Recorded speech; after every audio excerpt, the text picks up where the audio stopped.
And good evening, ladies and gentlemen, and welcome to tonight's edition of the Whitefield Report, Saturday evening edition. Welcome to the program. I want to thank you so very much for joining me tonight on the program, and I especially want to thank you guys for joining me for this very special celebration of 400 subscribers on YouTube. I know that may still seem like a relatively small number in terms of subscribers, and trust me, it is. But for me personally, that's a landmark. A few months ago, I couldn't even get this channel past 100 subscribers. It was stuck at like 87 for the longest time, and then you guys just really came in and helped give me a ton of support. So once again, I'd like to thank Mersh and the Nightwave Radio crew, and of course the Danger Zone, and all those guys. And yeah, just thanks to everyone who came out and has supported me and supported this channel for the last few months. I am so very thankful for your support and just everything that you guys have done for me in terms of helping promote the show and spread the show. And also, one more quick mention, I would also like to thank Jesse Spots for also helping the show. He was really instrumental in helping grow the show. So I'd like to thank him as well, and of course the Savages. So, well, folks, contact info for tonight as usual. You can follow me on Twitter and Instagram at @SamDaver_NDC, hashtag Whitefield Report, hashtag Sam's Savages. You can follow me on Gab at Sam Whitfield, Facebook.com/Whitefield Report, and then thesamwhitfield.com is my website. So anyway, as I said, we made it to 400 subscribers, and I am so incredibly grateful for that. Couldn't have done it without you guys. Each and every one of you who has either subscribed to the channel or contributed to the podcast, both, and thank you to those who have contributed and given money to the show as well. I really appreciate that support as well.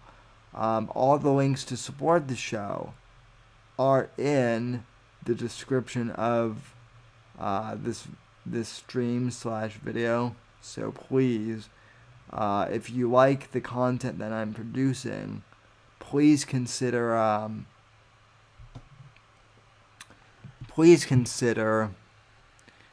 donating to the show and contributing in a small way. It really helps me out, and I would really appreciate it. Alright, so real quick, I do want to address the Jesse Spots stream that I was in last night. So for those of you who don't know, I was on a stream last night with Jesse Spots, and a few weeks ago, Jesse had reached out to me actually to invite me on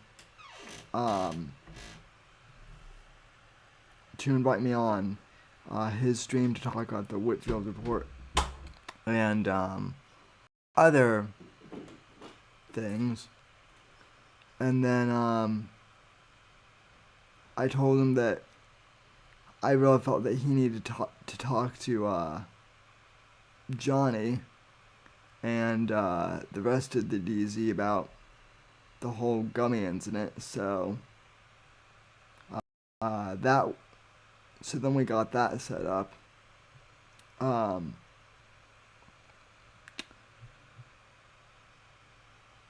So we had the stream last night, And overall, I feel it went very success. It went very well. It was very successful. We hit the points out of the out of the bar out of the ballpark that we needed to.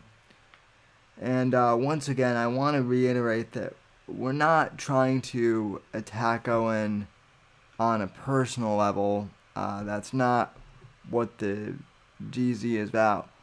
Really, we were just mainly a group of, you know, individuals who wanted to get together to stream and create content and have a good time overall. And then it soon became, all this drama stuff because of the whole Nimmer factor and whatnot. And we laid that out pretty well in that stream last night. And I actually got, the reason I bring this up is I actually got an email from someone who emailed who emailed the show email account actually regarding the gummy stream I did a few weeks ago. So I would actually like to bring that up for you guys, and I have it on my phone, so apologies if it seems like I'm just reading off the screen because that's exactly what I'm doing. I received this email from a listener of the program, and I'll keep his name out of the. I'll keep his name out of the. When I'm reading this, I won't say his name, but this is what this individual had to write. So his subject was gummy dick incident in this email I received, and I received it late last night actually. So this individual writes, "Hello, Mr. Whitefield. I'm contacting you concerning the gummy incident that you spoke about on your mini stream on Thursday, May 2nd, 2019. You mentioned that you can't find the person who actually sent the gummies. If that person could be found, would it be Johnny Arcade's intent to burn this person like he is burning Owen Benjamin and Vox Day? In their case, rightfully so, because Owen falsely accused Johnny Arcade. I can only imagine the terror that the person who probably did this as a prank felt, and Johnny, who was falsely blamed when something that was done as a prank was taken as a terror attack. Thanks." So, if the person who sent that email is watching this, let me address a few things. A, I wouldn't really say that Johnny is trying to burn Owen Benjamin. I would say more that, like, Johnny Arcade is mainly exposing Owen and all the nonsensical BS related to the whole incident. Owen's tripping himself up with all his nonsense regarding this, and Johnny's just merely clipping what Owen is saying and putting it up on his channel. That's all he's doing. So, I wouldn't really say he's burning. He's just kind of exposing how Owen is burning himself, more or less. Same with Vox Day, because Vox Day is a moron as well. So, Johnny's not out to really burn anyone. You also, in that email, mentioned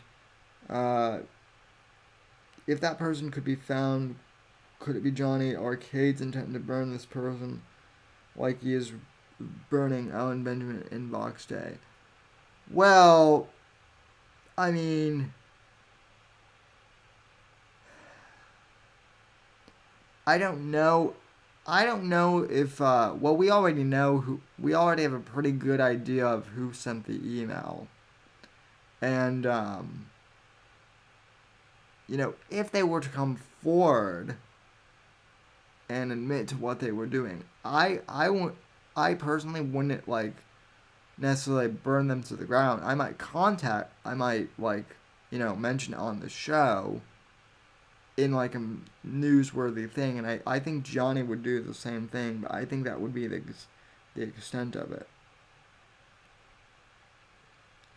And then, as I mentioned before, this person writes, I can only imagine the terror that the person who probably did this as a prank felt, and John Arcade, who was falsely blamed. Yeah, I mean, I've been saying that for months.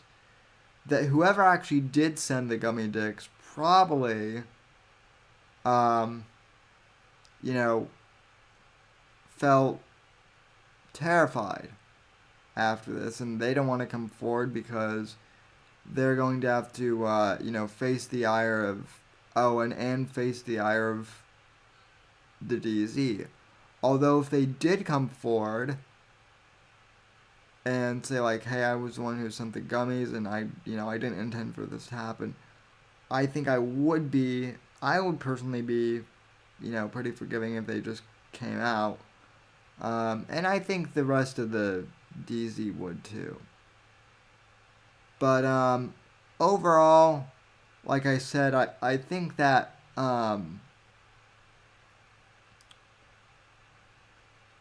the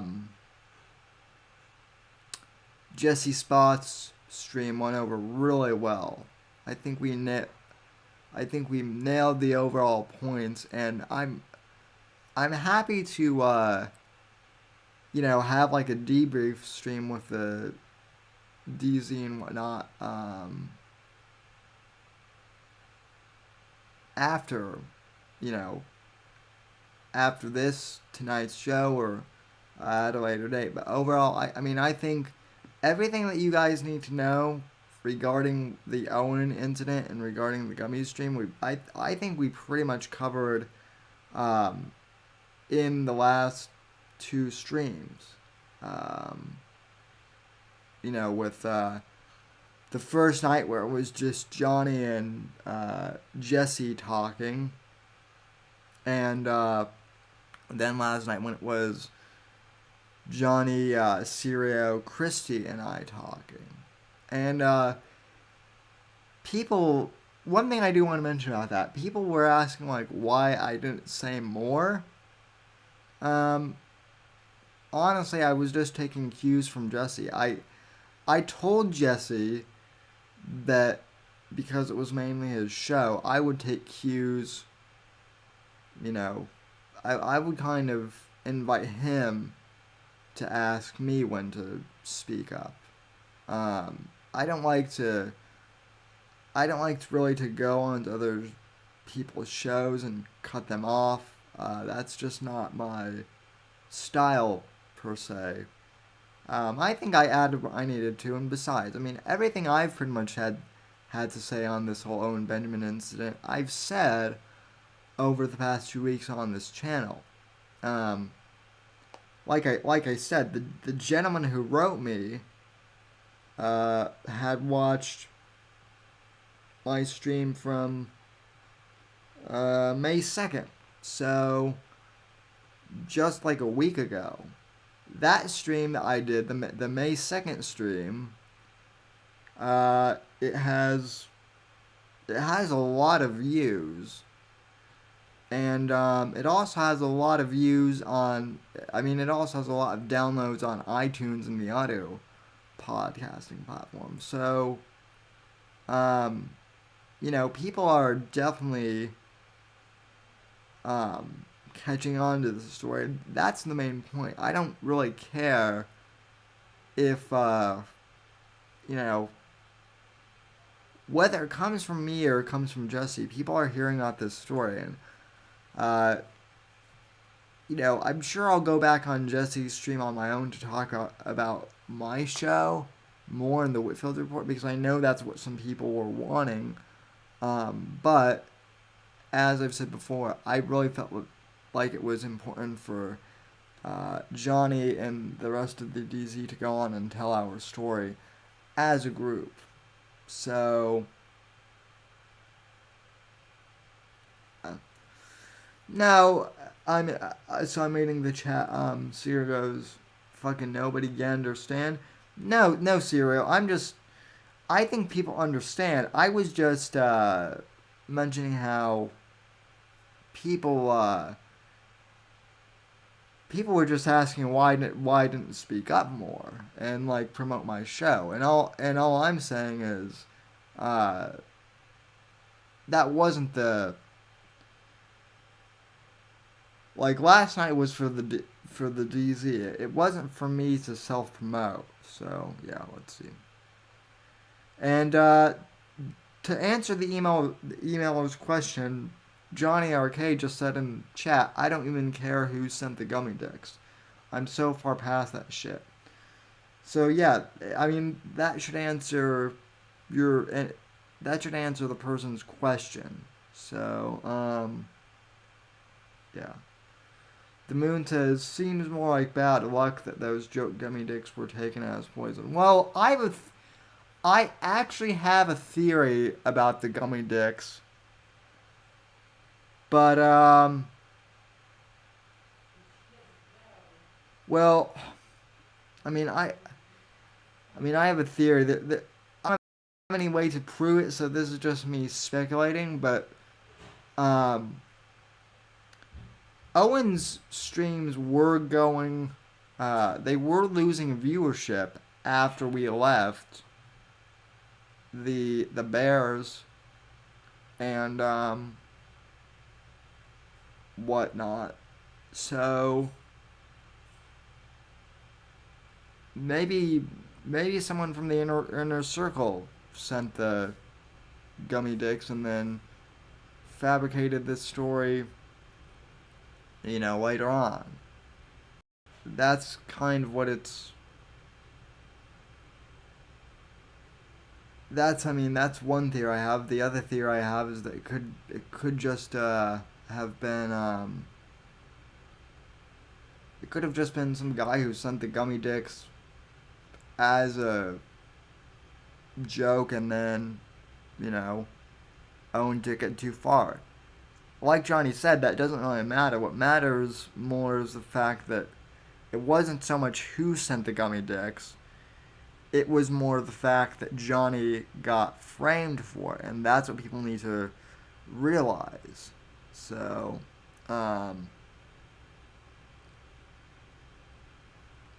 yeah. But like I said, overall, the Jesse Spots stream was spot on in regards to exposing stuff about Owen, and moreover exposing stuff about Base Texan, who, by the way, Base Texan, I didn't mention this on stream the other night, but Base Texan was sending, like, right after John Arcade got his name spelled out, Base Texan, like, doxed 40 of us on Twitter, like, and said that, that I was like a co-conspirator, and that, Ciro, and that like a whole bunch of us were co-conspirators. So like I've always said, that's why I care about this. And also, I started having bears like leave intentional bad reviews for my podcast page on iTunes. In fact, there's one hilarious review. I might actually have to see if I can find it real quick. Hang on. Let me see if I can find this real quick. Okay, we're going to go to Google Chrome. We're going to Google the Whitefield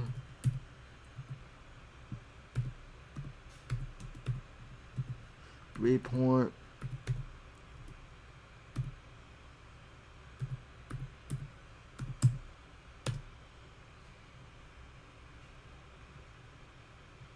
Okay, here,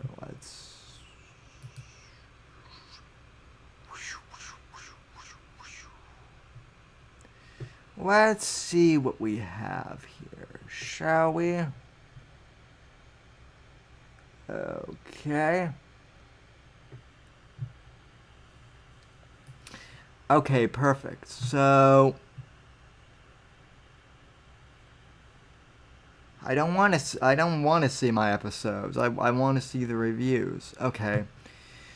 Okay. So Johnny, you actually haven't seen this. No one has seen this before in the DZ. Although I think I might have sent a screenshot in my side. But anyway, I do want to prove that Base Texan, I think it was Base Texan, or at least one of theirs, started leaving, negative reviews on my podcast page on iTunes, okay? So, okay. So, granted, my podcast on iTunes doesn't have that many, customer reviews.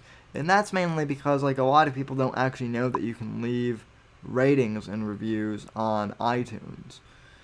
But, I found this pretty hilarious. So, for having 5 reviews, I'm pretty ranked, I do pretty well on iTunes. Like, I get a 5-star average. You can see Sad Boy Shinobi over here, who, by the way, is a fellow podcaster, says, love the variety of this podcast. Great conversation, very articulate in subject matter, never seems to be boring. Keep it up. And then this guy, Beer Brigade 2285, who I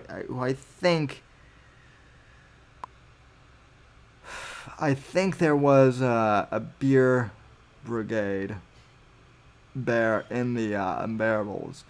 This guy writes, this dude, hard to listen to. This dude does not have a voice for radio. Yeah, okay. Like, I just have to point out that that's pretty funny, actually, that they're saying that I don't have a voice for radio.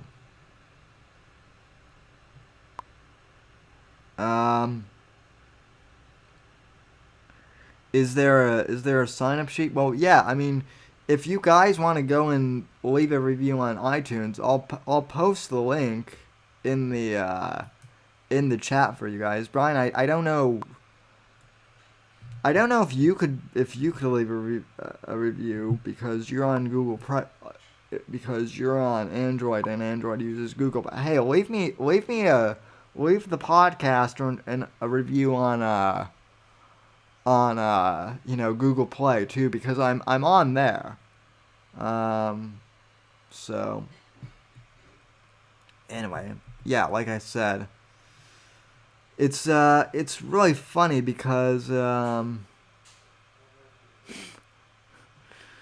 mean, it's really funny that the Bears are trying to like derank the podcast too.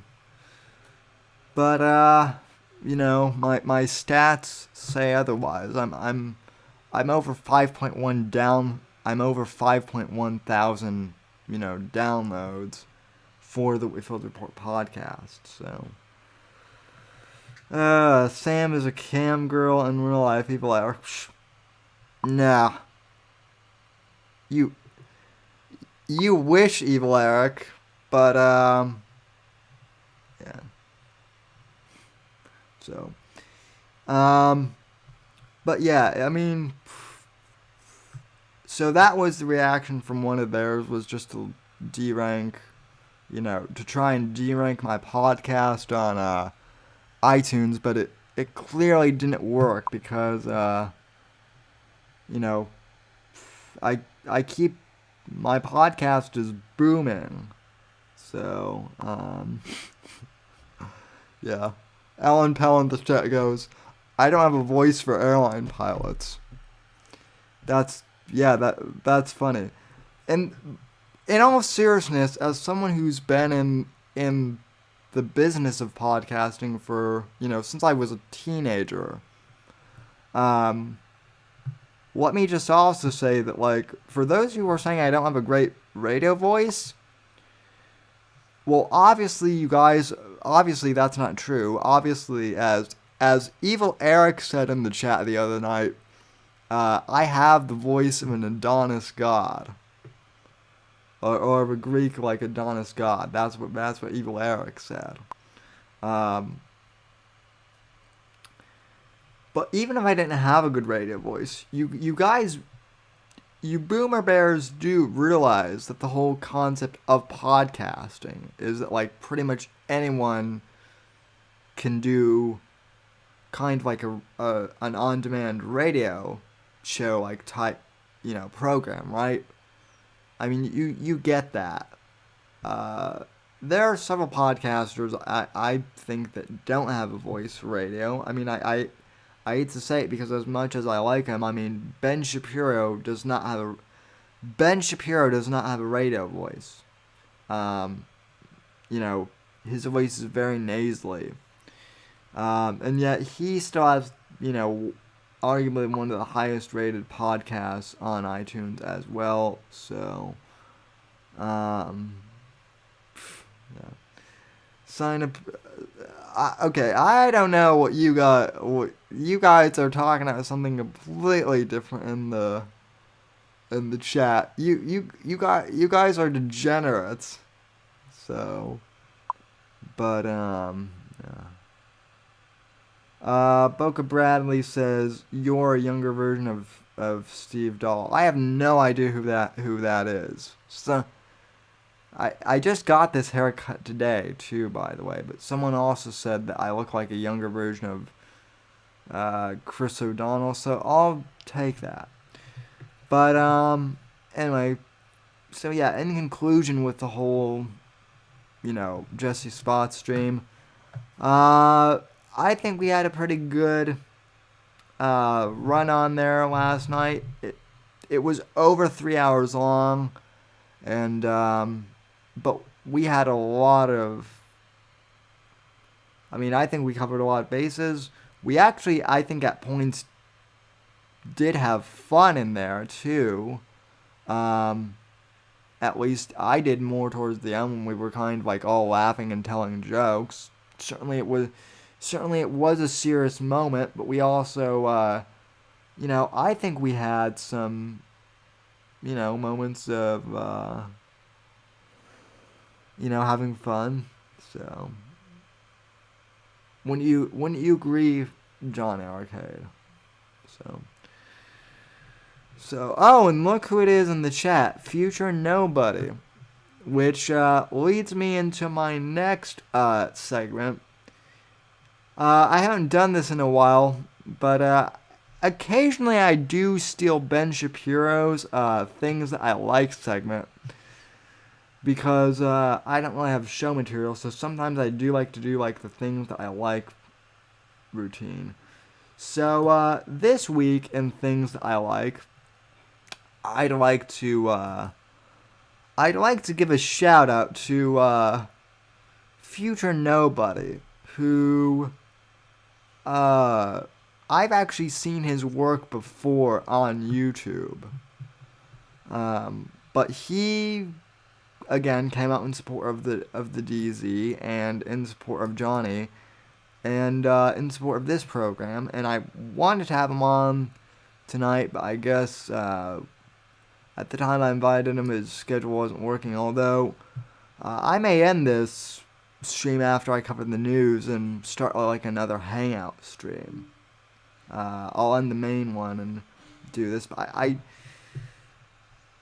he's a really talented guy. I really like Future Nobody, so in Things I Like this week, I'd like to play a video of his that had me laughing my balls off almost earlier this week. This was This was the death by association. Why does Crowder associate with Anthony Cumia? Now, ever since, full disclosure, I used to subscribe to Compound Media. I was never really a fan of, Anthony, per se. He kind of gave me the creeps, but back when I was a Gavin McGinnis fan, that was why I subscribed to Compound.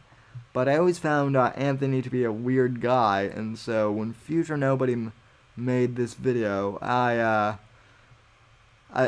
was in the kitchen on my phone, and it was one of those things where I was actually laughing so hard I was banging my fist against the counter. So it's so bravo to you, sir. And I just want to play some of this. So this is Death by Association. Why does Crowder associate with Cumia? By our good friend Future Nobody, friend of the channel. With Crowder Studios, protected exclusively by Walther. Hey, we have Anthony Cumia on the show. Very excited. I know you're a gun guy, right?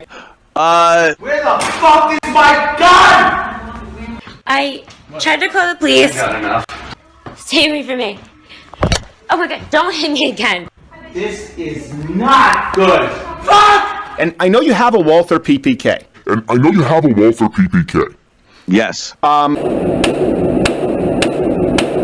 Is Love the Walther. Beautiful. Is it a Smith & Wesson licensed Walther PPK? Do you know, or is it Inner Arms? No, it's not the Smith & Wesson. Okay. Oh, it might. I know you're a big fan of the firearm. Maybe we can get you one out there in New York. Awesome. Stay away from me! You fucking psycho! Where the fuck is my gun? This nigga's crazy.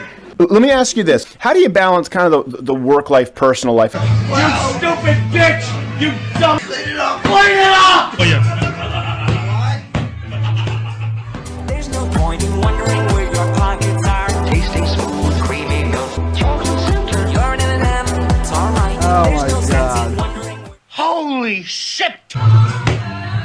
Hey, excellent show. Take it. People would just beat the crap out of you. You're this obnoxious constantly.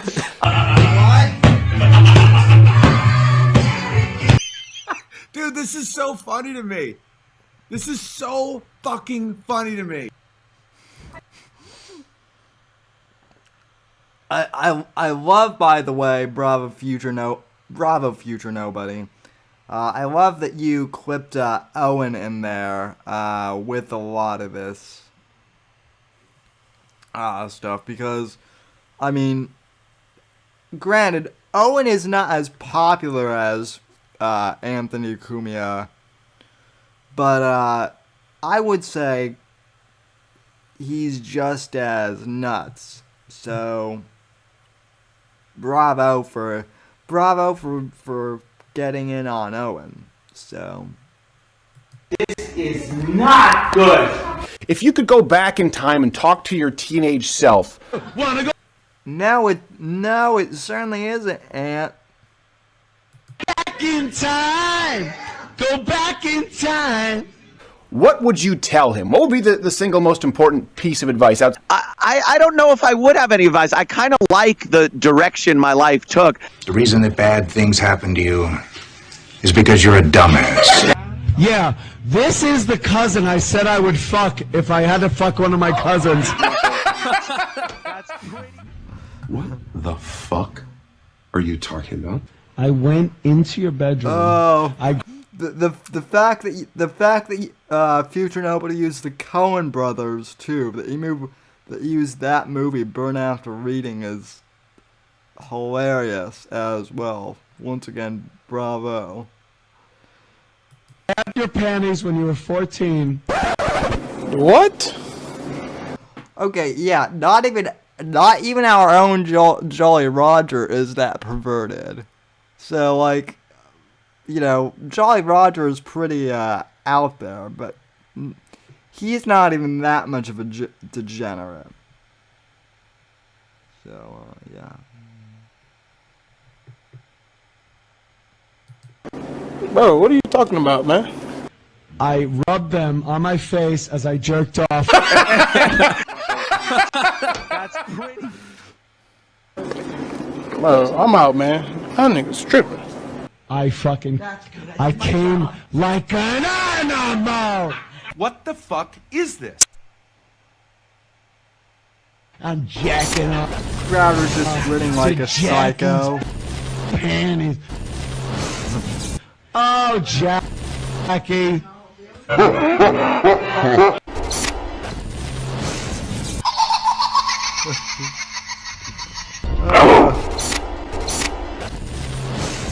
I want to play a game. Phase 3, bitches. Here's some choice quotes about Steven Crowder's best friend, Anthony Cumia of Compound Media. Steven Crowder's buddy. So wait, if Josh Rogers in the chat says Owen wears sundresses, so I have to wonder if Owen wears sundresses, does Anthony Cumia molest Owen Benjamin then?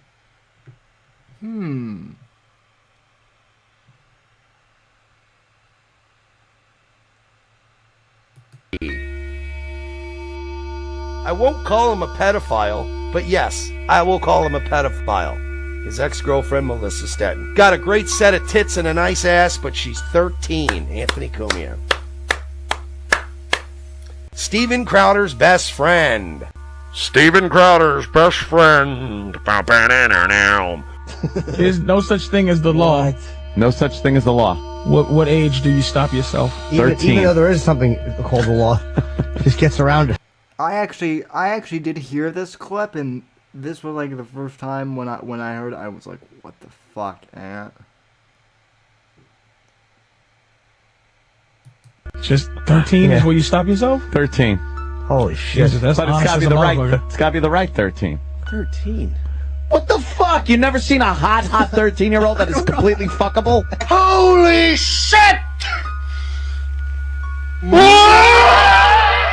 You can't write this shit. When's he gonna confront? When's Crowder gonna confront? Huh? Hey, Crowder, he's right there. You got him. Confront. These are all things that Crowder is willing to overlook. Steven Crowder is an... To be fair to Mersh, though, it's not just Crowder. It's shit. I mean, a lot of people in the comedy community are unfortunately willing to overlook Anthony Cumia, and a lot of people in broadcasting for what reason, which I don't get. So I also don't get how Jim Norton is funny. Can someone explain to me, like, and I'm serious, can someone explain to me, like, what the appeal of Jim Norton is? Because I don't get it. I don't. Evil man. He's evil as shit. Is the fucking Antichrist, dude. He's evil as shit, dude. 2012, Self-Cutting Girl began tweeting during the Opie Anthony broadcast. The tweets that would come from the account were edgy and occasionally funny, especially considering the fact that it was a 14-year-old girl behind the account. Since it seemed so unusual for a young girl to be tweeting such clever and uncouth things, the gimmick got over quickly with the O&A fan base. The young woman, who told everyone her real name was ELISA, began receiving occasional retweets from Opie and Anthony. Self-Cutting Girl became a high-profile presence in the online O&A community, a young, outspoken fan out there hopefully cultivating new young fans to breathe new life into your ratings and advertising demographics. What's not to like? The problem is that ELISA turned out to be a 39-year-old male fan who was masquerading. Okay, let me ask this too. Like, when did O&A ever start going for, like, the younger demographics either? Like, if you want a show for, like, the younger, like, millennial demographics, go either subscribe to both Revenge of the Sis and subscribe to my show as well. I would say that Revenge of the Sith is like O&A, but with actual content and with actual, like, humor. And then I'm, you know, I don't really know who I could compare myself to. I guess I'm kind of millennial Nick DiPaolo / millennial Dennis Miller. But, I don't know, babe. So, but anyway, yeah, bravo, Future Nobody. I don't want to play the whole entire video because, obviously I want people to go ahead and, subscribe to your channel, bud, but, your parodies make me laugh, and I would love to, have you on the show soon. So,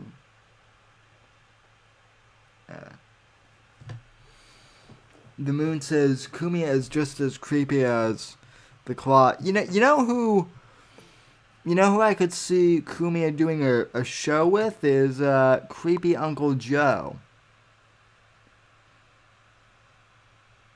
He could do a show. He could do a show with Creepy Uncle Joe Biden. So, yeah.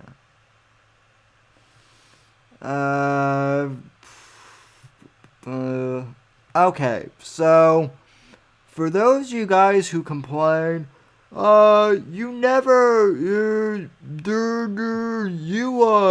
you just focus on Owen 24/7. You don't cover the news. Well, guess what? I'm about ready to change this.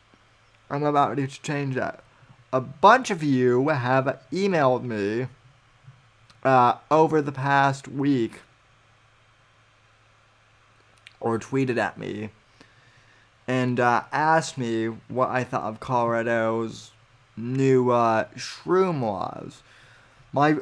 It's funny, my friends, my personal friends who still there actually called me and were asked me to cover this on the show. So because I am me and because I'm feeling generous tonight, I'm going to spend part of my show covering this, this event, which I am of the opinion that legalizing shrooms is a mistake, and that it will turn out to be a train wreck, actually. So let me pull this up from the Denver Post. So,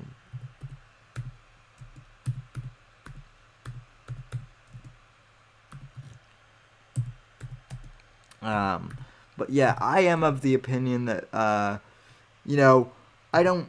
everyone's like, well, sweet, psychedelic mushrooms are illegal now in Denver, man. It's going to be so good. No, because people in Colorado can't handle weed very well now, let alone mushrooms.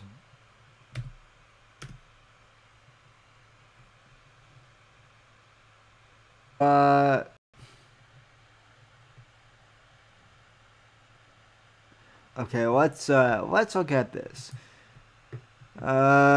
Questions about Denver's. Okay. You guys, I'm going to clear the chat window in my program real quick, so I won't be reading comments for a few minutes. Between 2016 and 2018, the Denver Police Department arrested 158 people for psilocybin, or 0.2% of Denver's population. Denver Police's mid-level narcotics team confiscated 2.16 pounds of psilocybin, Products in the first 3 months of 2019.